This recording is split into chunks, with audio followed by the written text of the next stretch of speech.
Aí, tá esperando o que eu tô esperando? Como? O elevador. É que eu sou bom de piada. A senhora é da diretoria, né? Não, eu perguntei por causa de quê? A sua roupa é irada, show de bola. Muito agradecida, muito agradecida. O pessoal da diretoria, normalmente, aí, o pessoal mais velho, tem cara de velho mesmo, sacou? A senhora não, dá pra ver que tem bom gosto. Aí, sem querer tomar o seu precioso tempo, o pessoal não reconhece o meu verdadeiro valor, porque eu tenho o maior espírito de liderança. E sendo a senhora da diretoria, poderia dar uma mãozinha, né? Ó, eu tô aqui com o tal do meu currículo vitae. A senhora magníssima, digníssima, magnânima, pô, poderia dar uma forcinha, né? Deixa eu pegar aqui pra senhora aqui. Eu sempre trago comigo, né? E... Pô, que isso aí? Ela vazou. Pô, eu tava mandando tão legal e ela nada. Olá, eu sou Raquel Baense. Começamos hoje uma série bastante interessante para você sobre comunicação. Por que comunicação? Por que esse assunto? Por que de repente todo mundo começou a ficar extremamente preocupado com esse assunto? Muda o mundo, mudam nossos hábitos e hoje, apesar de algumas críticas contra, mas nós escrevemos muito mais do que há 30 anos, por exemplo. Quando você chega, o tempo inteiro, tudo que você relata, a forma como você se comunica com as pessoas, hoje é via um e-mail. As pessoas, são regras muito próprias, o texto hoje ele é muito mais objetivo, ele é muito mais conciso, ele é muito mais claro, existe uma preocupação em todas as empresas para que não haja o famoso ruído na comunicação. E acho que é por isso que nós estamos aqui, que é para tornar o seu texto melhor, mais claro, para tornar a sua fala mais fluente. Inclusive, estatísticas provam que falar é muito mais difícil do que escrever, e normalmente as pessoas acham o contrário. Nós vamos dar dicas, vamos relembrar algumas coisas para você. E para a gente começar, nós temos que entender que há 3 subdivisões dentro dessa chamada linguagem.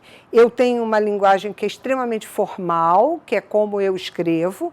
Existe uma outra, que é a forma como eu falo, e uma terceira absolutamente diferente, que é a empregada na internet. E fica assim como primeira dica. Se você fala do mesmo jeito que você escreve, pode estar certo de uma coisa, algo está errado, ou o jeitinho de você falar, ou a forma de você escrever. Vamos então? Vocês viram no início uma filmagem muito simpática de um casal, era uma senhora, e chegava um rapaz e com uma abordagem absolutamente atrapalhada. Acho que é extremamente importante nós percebermos a inadequação dele na fala, na maneira como ele a aborda, um vocabulário que ela chega a ficar extremamente assustada. Então, dentro de uma comunicação, você tem todo um contexto, com quem você fala, de que maneira você fala, quais as palavras que você seleciona para que aquilo que você deseja falar seja alcançado. É claro que jamais num elevador ninguém pediria ou perguntaria a uma outra pessoa se poderia entregar um currículo. Então, acho que a grande palavra para nós começarmos essa série é: use sua sensibilidade. O seu vocabulário tem que ser extremamente requintado e ser sensível a isso. Eu posso falar, eu não posso falar. Acho que é bom começarmos e pensarmos sobre esse assunto. Falamos há pouco sobre as 3 linguagens, e aqui estão elas. A formal, a informal e a usada na internet. Diariamente, nós fazemos uso das 3, mas elas são bem diferentes. Na linguagem formal, sempre que eu escrevo, sempre que você escreve, nós nos apropriamos desse tipo de linguagem. É um documento? É um documento. Um e-mail, portanto, é um documento? Sim, é um documento. Chegou, arroba e o nome da sua empresa, isso é um documento. A informal é como eu falo, Mas algumas pessoas acham que, como fala, o erro pode acontecer.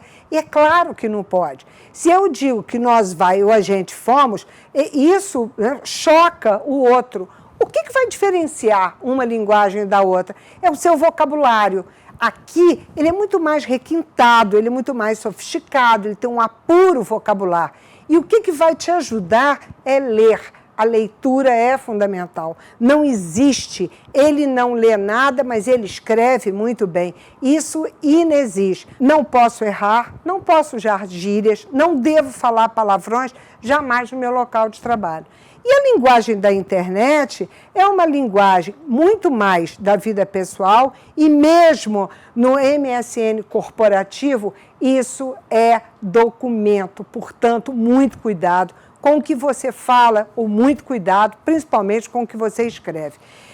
Esses P/VC, TB e afins, eles só cabem nessa linguagem. Aqui, nunca. Mesmo que eu escreva para minha amiga que trabalha ali na sala ao lado. Um bom exemplo, que você recebe isso, eu recebo sempre. Carol, bom dia, 500 pontos de exclamação. Reunião hoje, carinhas, abraços e beijos? Claro que não. Eu tenho que falar o nome da pessoa, Carolina, e não Carol. Eu posso chamá-la de Carol, mas eu não devo escrever. Esse bom dia é da fala, eu ligo e falo, olá, bom dia, Raquel, tudo bem? Mas eu não devo começar, não cabe, não é apropriado. Esses pontos de exclamação, porque estaríamos aos berros desejando bom dia para os outros, e carinhas de tristeza ou carinhas de felicidade também não cabem. ABS são freios e não são abraços. IBJ, pelo amor de Deus, gente, portanto, leitura e muita para que haja uma sofisticação nos seus 3 níveis de linguagem. Vamos à prática, senão vamos ficar muito no campo teórico. Vamos ler juntos? Saiba por que a reciclagem de lixo está dando certo no Rio. Aparentemente, qual é o erro? Nenhum. Talvez aquele porquê é uma dúvida que às vezes surge. Mas aí eu começo a ter uma análise um pouquinho mais criteriosa. Toda reciclagem hoje é de lixo. Segundo ponto, gerúndio hoje deve ser evitado porque faz parte mais de uma linguagem da publicidade, não do dia a dia nas empresas. E quando eu falo que dá certo ou deu certo no Rio, eu continuo sem saber se é no estado do Rio de Janeiro ou na cidade do Rio. Bom, eu tenho que consertar isso, eu tenho que retificar, porque eu preciso ser clara. Como é que ficaria a forma correta? Saiba porque a reciclagem dá certo ou deu certo na cidade do Rio de Janeiro. Ah, então tudo bem, aí eu consegui entender. Vou para o segundo exemplo. Vamos lá? Por que nas sessões de cinema os filmes demoram tanto para começar? Mesma sensação. Meu Deus, qual é o erro? Não consigo visualizar erro algum. Mas aí eu começo a ficar um pouquinho mais crítica. Quem demorar, esse verbo já tem extrapolado o tempo necessário. E é interessante porque nós ouvimos assim, quer ver? Nossa, se demorou pouco hoje, porque demorar já é muito, então esse aqui está excessivo. Eu tenho 3 palavras, eu tenho sessões, eu tenho cinemas e tenho filmes. 3 palavras para uma só ação, está excessivo. E a ordem está errada. Essa questão da ordem eu vou voltar depois, porque ela é a técnica primeira de redação, acho que ela é extremamente importante, que é o emprego do sujeito, do verbo, do complemento, ou seja, da ordem direta. Como é que vai ficar? Porque os filmes demoram para começar nas sessões. Fica bem melhor, não é não? Vamos para o terceiro exemplo, e todas essas que nós estamos conversando hoje, ou foram tiradas de alguns concursos recentes, ou estampadas em primeira página de jornais do país. O que fica um pouquinho complicado, eu sei, porque se você ler errado, você certamente vai falar errado também. Bom, mas vamos lá. Nessa terceira, e se eu digo o navio inglês entrava o navio espanhol, ao lê-la pela primeira vez, eu vou pensar que é o verbo entrar. E aí eu fico assim, tudo bem, o navio inglês entrou, mas o que eu faço com o navio espanhol? Bom, aí eu percebo que não é o verbo entrar, o verbo correto é o entravar. Um navio entrava e impede o movimento do outro. O que eu vou fazer? Usar um ponto final. O navio inglês entrava o navio espanhol, ponto. Posso fazer um ponto de interrogação? Claro.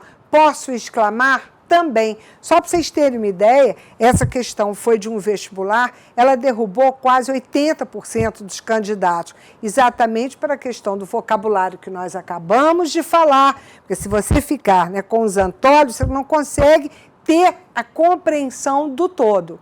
Eu queria chamar a atenção para esse. Tu vai na reunião hoje? Tu vai sair? Tu vai... esse erro de concordância, tu diz respeito à segunda pessoa, vai. A terceira pessoa, ele está no mesmo nível de erro de concordância de nós vai, a gente fomos, que eu falei há pouco. Portanto, cuidado, isso é muito do Rio de Janeiro. O tu não deve ser usado. E vou estar encaminhando, vou estar transferindo sua ligação, vou estar falando, vamos voltar para o nosso exemplo, vou estar encaminhando o seu pedido para a gerência. Isso foi um erro na tradução da turma do telemarketing. O que eu vou fazer? Eu vou encaminhar o seu pedido, eu vou falar com ele, eu vou transferir a sua ligação. Às vezes eu acho que a simplicidade é o pulo do gato na comunicação. O programa de hoje foi baseado em 4 pontos extremamente importantes para o seu dia a dia. Primeiro, é a importância da clareza e da objetividade, tanto na fala quanto na escrita. Segundo, qual a diferença entre as 3 linguagens, né? Que era a formal, a informal e a empregada na internet. A terceira é a atenção que se deve ter ao se falar e principalmente ao se redigir, ou para falar a verdade, nas duas. E o quarto ponto é que eu gostaria de deixar isso de uma maneira muito clara. Cuidado, porque o que você fala e o que você escreve no seu local de trabalho pode se voltar contra você. Pense nisso, tá bom? Esse programa termina por aqui. O próximo, o assunto é muito interessante, porque é o atendimento ao cliente. Eu espero por você.